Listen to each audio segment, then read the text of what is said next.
und herzlich willkommen zum 24. Review auf unserem Kanal. Ich bin der Patrick. Ich bin Salo. Und heute stellen wir euch den Ruger Black Hawk vor.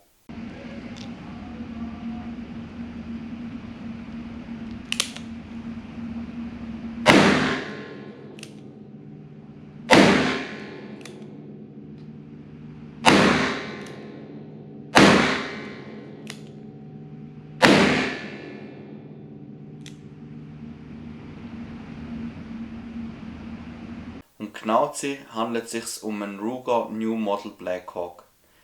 Unser Modell ist im 357er Kaliber und Baujahr 1979. Dadurch, dass der Revolver schon etwas älter ist schon Cerakote beschichtet worden. Original wäre einfach alles schwarz.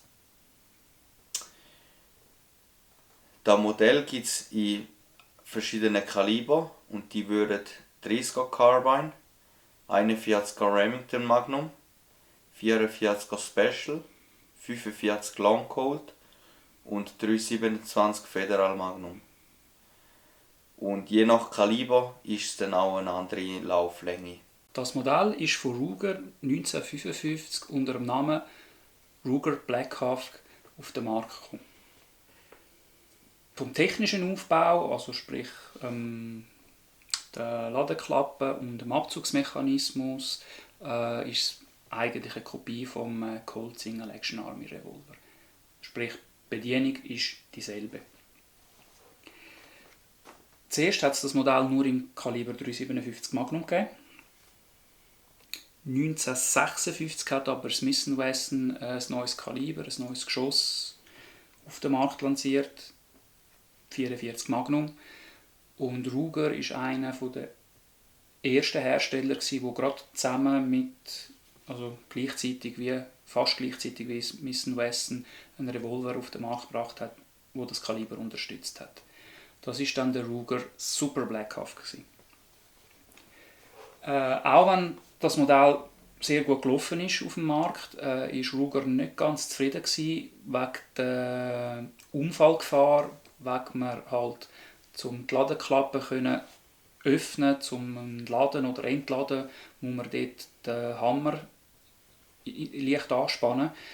Haben sie sich dann 1973 eigentlich haben sie sagen wir mal, ein Update gemacht, haben ein bisschen die Mechanik verbessert und ab dann auch unter dem Namen Ruger New Model Black Hawk vertrieben. Der wichtigste Unterschied ist halt einfach wirklich, dass man die Ladeklappe öffnen kann, ohne dass man den Hammer vorspannen muss, und das ist halt einfach viel sicherer. Zur Anfangszeit hat Ruger auch angeboten für all die noch halt die alte Version hatten, hat man ein Upgrade machen, dass man das auch umbauen konnte. Und am Anfang ist der Dienst sogar kostenlos gewesen.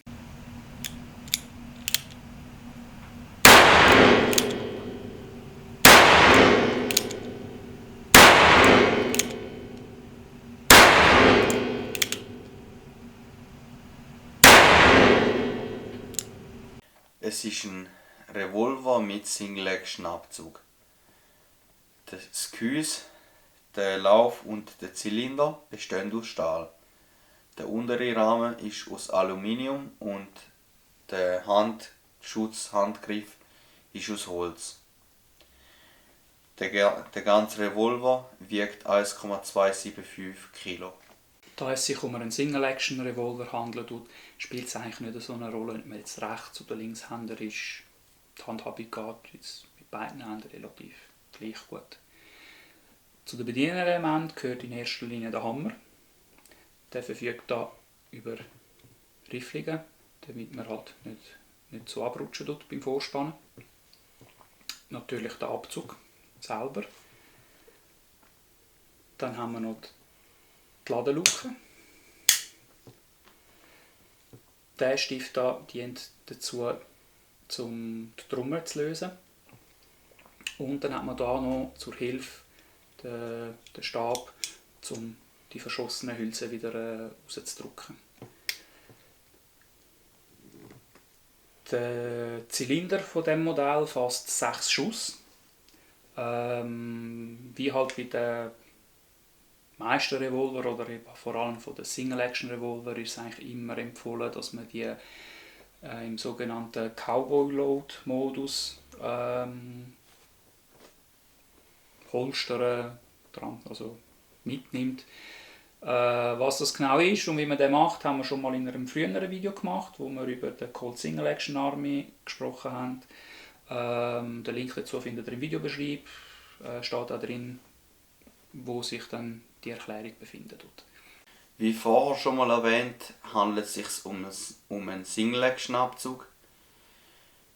Dank der Vorspannung ist der Druckpunkt eigentlich direkt da, bzw. der Abzugspunkt. Das heisst, im Umkehrschluss extrem vorsichtig, sobald sie vorgespannt ist, weil ein bisschen rankommen und der Schuss würde gerade losgehen. Das Abzugsgewicht ist 1,3 Kilo. Das ist eigentlich auch nicht allzu viel. Ja, darum wirklich, wenn sie mal vorgespannt ist, sehr vorsichtig handhaben.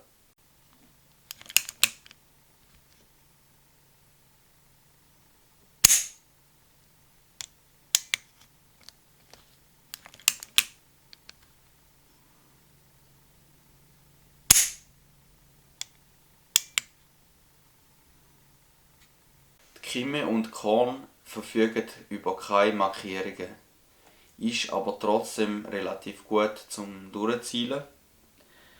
Das Korn ist fix, aber das Kimme kann man dafür horizontal und vertikal justieren. Der Lauf ist mit 16,5 cm eher lang. Der ist auch gezogen. Der Rückstoß ist eigentlich 357er typisch. Er ist nicht übertrieben, aber ist jetzt auch nicht fast kein Rückstoß. Also ich würde sagen, ein Durchschnitt. Was aber über dem Durchschnitt ist das Schussbild. Das ist trotz dem Alter der Waffen eigentlich hervorragend. Das ist wahrscheinlich am langen Lauf zu verdanken.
Also ich bin eigentlich recht begeistert von dem Modell. Einerseits kalibertechnisch eben 357, wie es der Patrick schon gesagt hat, ja, hat halt schon ein bisschen einen Punch, aber doch auch nicht zu viel. Also man merkt es ein bisschen, aber es ist nicht zugänglich, es tut einem nicht gerade das Handgelenk weh, nachdem man irgendwie gerade 1-2 Trommeln leer geschossen hat. Ich finde vor allem halt den Sicherheitsaspekt, dass mit der Ladeluke, dass man nicht den Hammer muss vorspannen muss, da finde ich einfach ein extrem grosses Plus für einen Single-Action-Revolver. Und halt einfach auch der Fakt, dass halt ein Ruger-Revolver, sei es jetzt neu oder auch die gebrauchten, die man auf dem Markt findet, halt einfach um einiges günstiger sind als die Colt Single Action Army. Also ja, eigentlich eine super Alternative für die sagen so, hey, ich möchte eigentlich einen Western, einen Single Action Revolver haben, ich möchte ein bisschen damit rumkäpseln, aber ich habe keine Lust, irgendwie gerade Unmengen Geld auszugeben. Oder da finde ich, da füllt die Ruger wirklich ja, eine gute Sparte ab. Oder? Wie wir es gesehen haben, er ist auch sehr präzise. Also auch wenn man Präzisionsschüsse machen möchte, ist es auch sehr eine gute Wahl. Und dadurch muss es halt aber schon sagen, eben ein Single-Action-Revolver, es ist halt schon etwas Spezielles zum Schiessen. Also es wäre jetzt für mich jetzt nicht etwas zum jedes Mal mitnehmen zum Schiessen, oder? Also ich würde es jetzt nicht unbedingt gerade jedem empfehlen, wenn man jetzt gerade neu einsteigen tut mit Waffen, vielleicht halt in einer semi-automatische Pistole. Aber wenn man sich für Western-Revolver interessieren tut, ja, dann würde ich es schon empfehlen.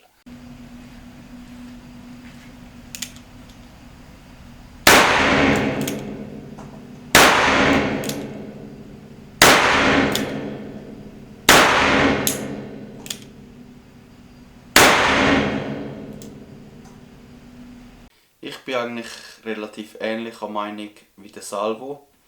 Ich finde auch ein System mit Ladeluken und einem Vorspannen vom Hammer aus Sicherheitsgründen, aber auch aus praktischen Gründen mega cool. Weil du musst auch die kurze Vorspannung nicht noch machen, zum Trommeln durchdrüllen und und Klappen aufmachen. Von dem her wirklich sehr gut. Macht Spass zum Schiessen. Ist halt wirklich meiner Meinung nach auch eigentlich eher etwas für Sammler oder Fans in Anführungszeichen. So 0815 Leute zum Schiessen, sage ich jetzt einmal, wahrscheinlich eher weniger. Weil halt, sie liegt speziell in der Hand. Ist jetzt nicht unangenehm, aber es ist jetzt auch nicht wie eine Pistole oder eben wie eine semi-automatische Pistole. Die Präzision ist sehr gut, wirklich. Ja, für mich ist eigentlich, wie gesagt, für Fans und Sammler sicher ein Must-have in Anführungszeichen.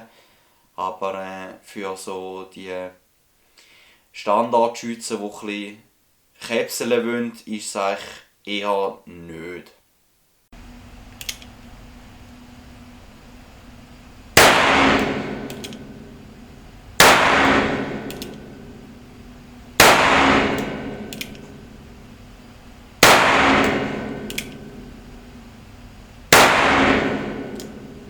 Das wäre es wieder mal für heute. Danke vielmals fürs Schauen. Auch von uns ein Dankeschön an SCDO, Schiesszentrum Ostschweiz, dass wir dort unsere Schussaufnahmen aufnehmen können. Wie immer findet ihr Detailbilder zum Revolver auf unserem Insta- und Facebook-Account. Wenn es euch gefallen hat, das Video, lasst doch ein Like da und wie immer wären wir halt um jede Unterstützung und jeden neuen Abonnement froh. Ja, danke fürs Schauen und bis zum nächsten Mal. Ciao zusammen.